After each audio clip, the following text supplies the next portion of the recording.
Hello à toute la team Logique, ravi de vous retrouver dans cette nouvelle analyse du marché crypto-monnaie. On est aujourd'hui le mardi 17 mai 2022 et il est 17h24 à l'heure à laquelle je tourne cette émission. Alors comme vous le savez, pour la plupart d'entre vous, pour les personnes qui me suivent sur Twitter, sur Instagram, sur Telegram, etc., je suis parti d'Alsace, je suis actuellement à Lille. Donc c'est la raison pour laquelle vous voyez ici en fond directement un fond différent. C'est la raison pour laquelle j'essaye de faire au mieux. Donc j'espère que la qualité audio sera bonne, j'espère que la qualité visuelle sera bonne. N'hésitez pas à me le dire dans les commentaires, comme ça je ferai peut-être quelques ajustements pour les prochaines vidéos. Je pars seulement jeudi. Donc je suis actuellement à Lille, je suis dans l'hôtel Bellevue. Pour les personnes qui se rendent à Lille, n'hésitez pas, cet hôtel est juste magnifique. Donc comme vous le voyez ici, on a un décor qui est plutôt fort sympathique. Et pour les personnes qui veulent voir un petit peu ce que je fais à Lille, s'il y a des personnes qui veulent me voir ou quoi que ce soit, ou ne serait-ce que si vous souhaitez juste nous rejoindre, n'hésitez pas à nous rejoindre directement sur Instagram, sur Twitter. Tous les réseaux sociaux sont directement dans la description et vous allez pouvoir suivre notre petite aventure. Alors on est ici sur le Scalpex Index, un crypto Fear and Greed dans la peur, extrême peur 8 même, plus que la peur, l'extrême peur 8. Je peux vous le dire, ça fait très longtemps et je ne sais même pas si j'avais déjà vu le marché crypto-monnaie dans l'extrême peur 8 parce que il me semble que même lors du crack Covid, on n'était pas aussi profondément dans cet indicateur. Donc là encore une fois de plus, vous le savez, au plus le marché crypto-monnaie dans la peur, au plus cela montre que les whales ainsi que la smart money sont en train de défoncer tout le monde. Ils sortent simplement les investisseurs, ils font en sorte aussi de les faire capituler. On l'a vu notamment ici avec cette fameuse mèche de capitulation et donc ça c'est généralement un très bon signal pour nous dire soit qu'on va se mettre en consolidation et que par la suite on va avoir la reprise du bull run, soit qu'on va avoir une reprise imminente et vous le savez, c'est exactement ce sur quoi on essaye de se positionner. Un social index sur Up, un market order flow en recherche de vente cet après-midi. Donc une fois de plus, vous le savez, ces derniers temps, malgré qu'on soit souvent ici en zone de consolidation, on a malgré cela évidemment énormément de volatilité. Cela est dû à deux choses. Premièrement, on a eu de forts mouvements, donc évidemment les investisseurs sont à chaud, c'est-à-dire que là actuellement le sentiment le plus fort c'est l'extrême peur. Et donc quand on a vraiment ici deux échelles de sentiments, l'extrême peur ou l'extrême joie, généralement c'est dans ces moments-là où le marché fait des folies et dans lequel évidemment le marché est extrêmement volatile. On a eu ici cette énorme mèche de capitulation, rappelez-vous, pour l'instant la structure n'est pas mauvaise étant donné qu'on voit qu'on fait un bottom ici qui est plus haut, ensuite on fait un nouveau top, un bottom ici, un creux ascendant encore une fois, un top une fois de plus ascendant et donc là on est en train simplement de réaliser ici un deuxième bottom. Attention étant donné que là on n'a pas réalisé un top plus haut que le précédent. Attention, c'est-à-dire que ici ce qui se passe c'est que soit on vient ici malheureusement casser le précédent bottom et là à ce moment-là on a des grandes chances de revenir à minima tester cette mèche ici au 27 103 voire même malheureusement la mèche des 25 309 et donc là ce serait un mauvais signal. Soit de l'autre côté on fait simplement l'inverse, au lieu d'aller faire un bottom plus bas on fait un deuxième bottom, on le sauve avec pourquoi pas même une petite mèche pour liquider, vous le savez ça se passe habituellement et ensuite on transforme ça en W et là on se relance et donc on vient faire un top plus haut que le précédent et généralement à ce moment-là on pourrait avoir une très très grosse relance.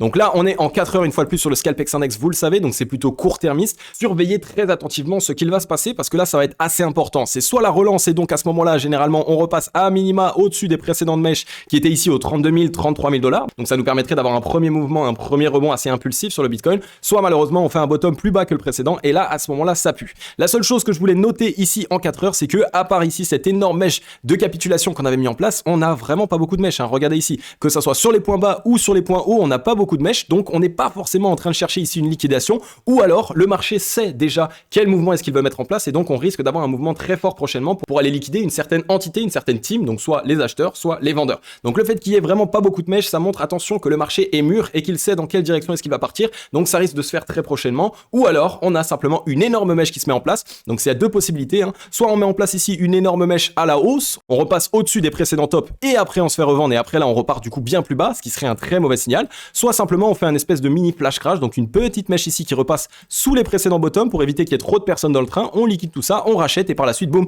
on essaye de repartir de l'autre côté et à ce moment-là on conserve une dynamique haussière. Donc on surveille bien tout ça, une fois de plus ce n'est que du 4 heures donc plutôt court-termiste, mettez-vous évidemment en sécurité, assurez-vous qu'on ne vienne pas casser le précédent bottom et on va aller directement voir ensemble le Bitcoin sur les graphiques en daily. La Team Logique, vraiment merci pour tout ce que vous faites. On est à ça d'atteindre les 15 000 membres. Ça fait vraiment super plaisir. Merci à toutes les personnes qui pensaient à mettre un like. Merci à toutes les personnes qui pensaient à mettre un commentaire. Merci aussi à tous les membres qui m'envoyaient des messages privés pour me remercier du taf que je fournis. Vous le savez, c'est énormément de boulot, mais je le fais pour vous parce que j'adore vraiment vous accompagner et vous transmettre mon expérience, mes connaissances ou ma lecture du marché. Donc pour les personnes qui souhaitent être accompagnées, qui s'y connaissent sur le marché crypto ou qui souhaitent simplement ici prochainement investir mais qui veulent d'abord se renseigner, n'hésitez pas, rejoignez la grande team Logic, abonnez-vous, activez la cloche, c'est totalement gratuit et ça va vous permettre immédiatement de pouvoir être accompagné sur le marché crypto-monnaie par moi-même au travers d'environ une analyse du marché crypto-monnaie par jour. Donc n'hésitez pas, je vous attends, abonnez-vous, activez la cloche, on a vraiment énormément de choses à mettre en place en 2022 et on va aller directement voir les graphiques. Ok, nous voilà ici du coup sur le Bitcoin en daily. Comme vous le voyez pour l'instant, on est en train de trouver ici une petite zone de consolidation. Est-ce que c'est normal? Oui, c'est tout à fait normal. Après ici, une mèche de capitulation et un mouvement de toute façon qui a cherché à capituler les bears, qui a cherché à faire capituler les bears, et bien à ce moment-là, c'est tout à fait normal qu'on rentre en zone de consolidation. Je vous l'avais dit, il y a deux possibilités. Soit après une capitulation comme celle-ci, on met en place ici immédiatement un double bottom et la relance se fait assez rapide pour aller tester la demande, etc. Soit malheureusement, eh bien on se met ici à consolider et donc ça permet ici quoi? Ça permet simplement au marché de venir digérer le mouvement qui vient de se passer. Donc généralement, ça montre qu'on a vraiment tapé sur la psychologie des investisseurs et donc à ce moment-là, on a besoin de ranger. Pourquoi? Simplement pour tester la demande. Les whales ont besoin de savoir dans quelle direction souhaite partir le marché. Si la majorité des investisseurs sont ici en train de long en FOMO en se disant ok ça va partir plus haut, malheureusement on risque ici de capituler encore plus bas et donc d'enfoncer encore le prix plus bas. Par contre, si on se met ici à consolider et que la plupart des investisseurs sont bearish et pensent ici qu'on va partir plus bas, alors généralement boum, c'est le moment de faire un short squeeze et de revenir immédiatement au-dessus des précédents tops. Ce que je vous rappelle évidemment les amis, si on prend du recul sur les graphiques, c'est que nous ne sommes jamais revenus liquider les précédents tops ou les précédentes zones de consolidation, ce qui est un très bon signal puisque ici tous les bottoms ont été recherchés avec évidemment ce mouvement qu'on a mis en place. Par contre les tops ici, comme vous le voyez ici, on n'a pas recherché, ici on n'a pas recherché, ici on n'a pas recherché, ici on n'a pas recherché. Ça veut dire que ici, tout ça, c'est des zones dans lesquelles il y a des liquidités short. Les whales vont avoir la nécessité de toute façon d'aller récupérer ces liquidités short, ce qui pourrait être un très bon signal et ce qui pourrait nous permettre d'avoir une relance et donc un rebond assez rapide, assez immédiat. Donc on surveille bien tout ça. Pour l'instant, on n'a pas de mauvais signaux. Énorme mèche de liquidation bear. Généralement, après une énorme mèche de liquidation bear, on assiste à une mèche de liquidation short, donc une mèche qui part à la hausse, ou alors un mouvement de liquidation. C'est-à-dire que soit on met en place juste une mèche, et là c'est pas forcément le mauvais signal parce que là ça peut être un signal où on partira plus bas par la suite, soit si on ne met pas en place de mèche, alors une structure ici qui pourrait nous permettre de nous relancer rapidement et donc de ne pas mettre en place de mèche. Donc on surveille bien tout ça une fois de plus, et comme vous le voyez, on est peut-être ici dans une disposition de W, mais ce n'est pas encore validé. Pour le valider, il va falloir casser les 31 350 en daily. Les 31 350 $, ça va être la zone clé. Si on la casse, le W est validé. Si on ne la casse pas, et bien malheureusement, ça ici, c'est soit consolidation qui continue et donc on a encore besoin de tester la demande, soit on revient simplement tester petit à petit la mèche pour vraiment défoncer tous les investisseurs. Mais c'est pas forcément les signaux qui nous sont partagés actuellement au vu de la mèche de liquidation et surtout de cette mèche qu'on appelle de capitulation. Si on regarde maintenant sur le ruban de moyenne mobile, on voit qu'il est juste au-dessus de notre tête. Pour cette raison, généralement, c'est un signal qui nous dit qu'on va aller le retester. Le ruban de moyenne mobile, c'est une zone sur laquelle les acheteurs et les vendeurs ont été d'accord les précédents temps. Ça veut dire que si on prend en compte ici, imaginons tous les chandeliers japonais ici des 21 dernières périodes, et bien ça nous donne ici un prix moyen aux 33 292 $, puisqu'on a la moyenne mobile ici 21 périodes. Donc tout ça c'est à garder en tête, mais qu'est-ce qui nous montre ici? C'est la mèche de capitulation, le petit W, et généralement on revient simplement tester le ruban. Attention, une fois de plus, le fait de revenir tester le ruban, généralement c'est là aussi le meilleur moment des whales, parce qu'elles vont simplement faire revenir tester le ruban. Tout le monde se dit ok j'achète, c'est le moment, et en fait on a besoin du W, parce que le ruban de moyenne mobile c'est un niveau de résistance important en daily, surtout quand il est assez épais. Donc on se fait rejeter. Ici en plus de ça, à mon avis ça va défoncer les altcoins, donc attention à ne pas FOMO sur les altcoins sur ce premier rebond s'il y en a un. Et donc à ce moment-là, là on a bien défoncé tout le monde ici commence à paniquer et après on essaye de relancer si jamais évidemment la demande était présente.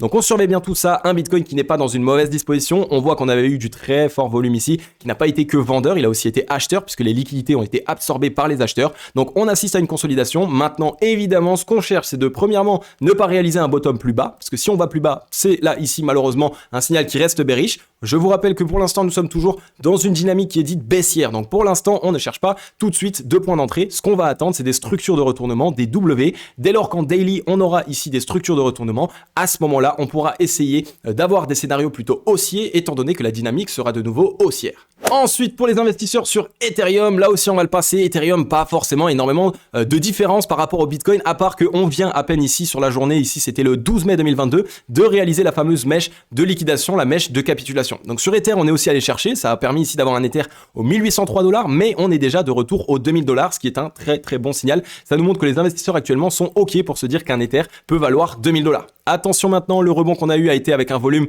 décroissant. Un rebond avec un volume décroissant, c'est pas le meilleur des signaux. Généralement, soit ça amène à une consolidation, soit malheureusement ça amène à un fake haussier et après on se fait enfoncer. Donc on surveille bien tout ça. Je vous rappelle que Ethereum, malgré qu'il soit très fort, il reste dans les altcoins. Et comme je vous l'explique, ces derniers temps, la Bitcoin dominance cherche à reprendre de la force et donc va sans doute chercher à taper les altcoins. Donc tant qu'on n'a pas du volume et une fois de plus, tant qu'on n'a pas de réelle structure avec des doubles bottoms, on essaye de rester patient. Peut-être qu'on risque d'avoir de prochaines meilleures opportunités. Et sur le ruban, c'est un petit peu la même chose. On voit qu'il est au-dessus de notre tête. On voit qu'on s'en a été bien décorrélé ici depuis le 5 mai 2022. Donc généralement, on a une nécessité d'aller le retester. Mais attention, c'est pas ici le signal d'achat, bien au contraire. Là, ici, on pourrait très bien encore se faire rejeter et repartir plus bas. Donc ce qu'il va nous falloir, c'est vraiment ici, on vient à son contact. On arrive déjà à retester la demande avec un W. Il faudrait que la demande soit acheteuse et à ce moment-là, trouver rebond. Cassure, donc pour avoir le W. Et donc là, on reprend la dynamique haussière. Mais surtout, il faut réaliser un nouveau top. Donc réussir à clôturer au-dessus des quasiment 3000 $. Donc on surveille bien tout ça. Ethereum n'est pas dans une mauvaise disposition. On a bien eu ici cette mèche de capitulation, cette mèche de liquidation, ce qui est un très bon signal. On a de toute façon généralement plus de chances d'avoir une mèche cette fois-ci de liquidation short, mais tout ça reste à être surveillé. Tout ça une fois de plus va être Bitcoin dépendant. Donc on surveille bien le Bitcoin, on surveille bien aussi les altcoins parce que vous le savez, ces derniers temps, le Bitcoin essaye vraiment de punir les altcoins. Donc si vous ne voulez pas vous faire totalement défoncer, n'essayez pas de FOMO sur les altcoins. Ensuite, nous voilà ici sur le crypto total. Le crypto total, c'est la même chose. On voit qu'on a eu ici cette énorme mèche de capitulation qui a été immédiatement rachetée. Une fois de plus, la force acheteuse a été trouvée. On était revenu chercher quasiment les 1000 milliards de capitalisation et on voit que les 1000 milliards, c'est vraiment une zone qui est immédiatement rachetée par les whales, par la smart money, ce qui est un très bon signal et ce qui nous montre que ce marché, pour l'instant, n'est pas totalement délaissé. Et là, une fois de plus, vu que c'est un marché qui est très jeune, on a eu pas mal de problèmes ces derniers temps avec le Terra Luna, l'UST et même pas mal de stablecoins où tout le monde était un petit peu frileux, etc. Donc je trouve que pour l'instant, la correction qu'on a connue est plutôt bonne et ça envoie un très bon signal pour nous montrer que ce marché est fort et surtout que les investisseurs sont prêts à tenir ce marché et à ne pas le voir chuter, revenir à zéro. Donc ça, c'est un très bon signal puisque vous le savez, ce marché fonctionne sur la loi de l'offre et de la demande. Donc l'offre est là, mais si la demande n'est pas là, le prix ne peut pas monter. Mais bon, ces derniers temps, on voit que la demande est là et ça, c'est un très bon signal. Donc crypto total, pareil, plutôt un bon signal. Là encore, petite disposition en W, mèche de liquidation ici qui pourrait nous amener à faire une mèche de liquidation longue. Mais attention, si on voit juste une mèche de liquidation longue, c'est un mauvais signal, hein. Généralement, ça peut nous montrer que par la suite, on va chercher un mouvement baissier. Par contre, si on arrive ici à mettre en place une petite mèche de liquidation longue et qu'on ne quitte pas le précédent bottom, alors peut-être qu'on va ici faire ça et revenir tester la mèche. Généralement, c'est des choses qui peuvent se passer. Donc on signe bien tout ça. On voit que pour l'instant, le volume vendeur avait été assez important. On a eu quand même du rachat ici sur le crypto total en termes de volume. Le ruban est juste ici au contact d'une zone de résistance importante, les 1500 milliards. On voit que c'est une zone qui précédemment ici avait été directement défendue par les acheteurs. Malheureusement, on s'est fait enfoncer ici. Donc attention, même si on trouve rebond, cette zone risque d'être immédiatement défendue par les vendeurs. Et donc le fait que cette zone risque d'être défendue par les vendeurs montre que c'est vraiment cette zone qui est pivot. Si on veut récupérer une dynamique haussière, il faut récupérer les 1500 milliards. Si malheureusement le marché veut plutôt partir plus bas, alors on peut faire ce fake. On revient tester cette zone et on se dit ok, c'est le moment, il faut FOMO et boum. Résistance, on se fait rejeter et on repart encore plus bas. Donc on surveille bien tout ça, là encore crypto total, il y a vraiment des validations qu'il va falloir attendre, n'essayez pas de FOMO, on attend des structures de double bottom, donc des retournements de dynamique haussière.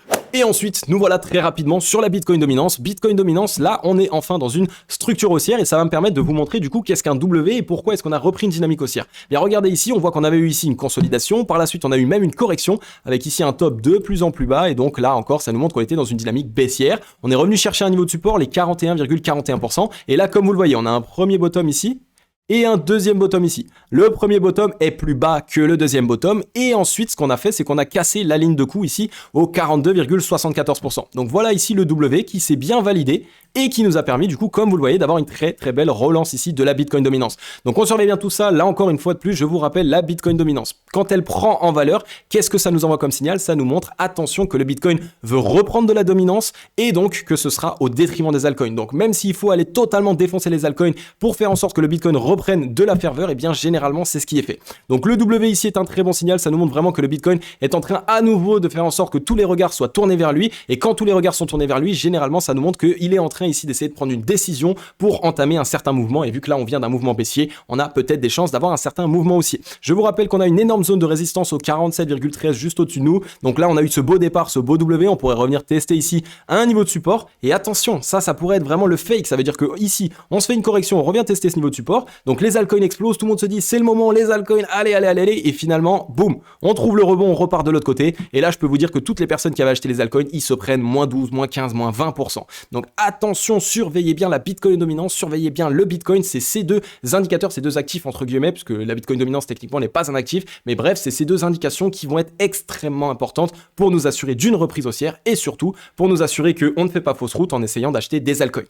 Ok la team logique, j'en ai fini avec cette émission. Comme vous l'avez vu, elle a été un petit peu plus courte que d'habitude, mais j'espère évidemment qu'elle vous aura fait kiffer un maximum. Donc vous le savez, je suis en vacances, généralement même quand je suis en vacances, je vous fais la vidéo, la preuve ici parce que je sais que vous en avez pas la nécessité, mais je sais que ça vous fait du bien aussi de pouvoir avoir une nouvelle vision du marché, de mieux un petit peu comprendre ce qu'il se passe. Et il y a même certaines personnes qui ne comprennent absolument pas, et donc mon but évidemment c'est de vous mettre en avant pour que vous compreniez ce qu'il se passe, mais surtout à quoi s'attendre. Ça veut dire qu'est-ce qu'on peut s'attendre, comment est-ce qu'on pourrait essayer d'initier un scénario haussier, mais surtout comment on pourrait aussi initier un scénario baissier. Une fois qu'on arrive à comprendre ça, et bien évidemment dans notre tête on a les deux scénarios possibles, que ça soit short ou long. Dans ce cas-là, on arrive ici à essayer d'adapter sa stratégie. Donc on surveille bien tout ça. Si ça vous a fait kiffer, n'hésitez pas à mettre un gros like et un gros commentaire, ça fait super plaisir. En tout cas, moi je vais vous laisser assez court aujourd'hui. Je suis à Lille et franchement c'est une super ville, il y a du soleil, je m'amuse, les gens sont cool. Bref, on kiffe un maximum. N'hésitez pas une fois de plus à passer dans les commentaires. Pour toutes les personnes qui n'êtes pas encore abonnées, abonnez-vous, activez la cloche, c'est totalement gratuit. Rejoignez la grande team logique et comme d'habitude on se retrouve bientôt dans la prochaine émission. Je vais vous souhaiter à tous et à toutes une agréable journée ou une agréable soirée. C'était Cryptologique. Ciao.